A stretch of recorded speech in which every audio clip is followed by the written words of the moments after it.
Lord Digby Jones. What about mortgages then? I mean, you're a non-UK resident and you want to get a mortgage.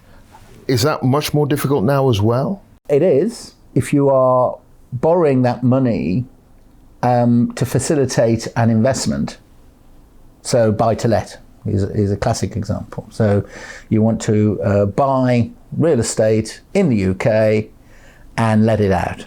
Looking at an economy, prices will go up and down, but the underlying fundamentals of the UK property market, you're going to see lots of froth come off the top, you're going to see more froth go on the top. Media is going to have a field day, but the underlying fundamentals are okay.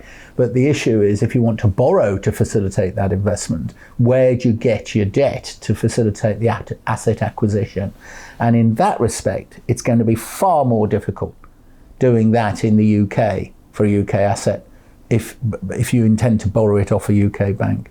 So again, if you want to come out with the jurisdiction to borrow the money, to have your contract to repay, but then the asset is in the UK, then there are many opportunities in many jurisdictions to do that. And someone like Guernsey is ideal for it. They understand it, they talk the language, they're only 100 or so miles away. It's a crown dependency. You know, at the end of the day, they're assimilated into that environment. It's not going away. You know, the issue, this isn't momentary.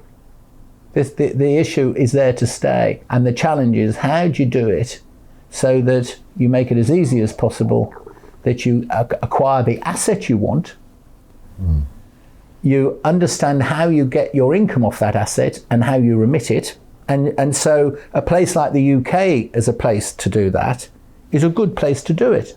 Mature, sophisticated, well-regulated, honest society. And then where do you raise your money to do that? We'll try and get a mirror image of that as much as you can, out with the jurisdiction, because the banks are saying they don't want it in the jurisdiction. And so try and do that in as mirror image as you can. Digby Jones, thank you. My pleasure.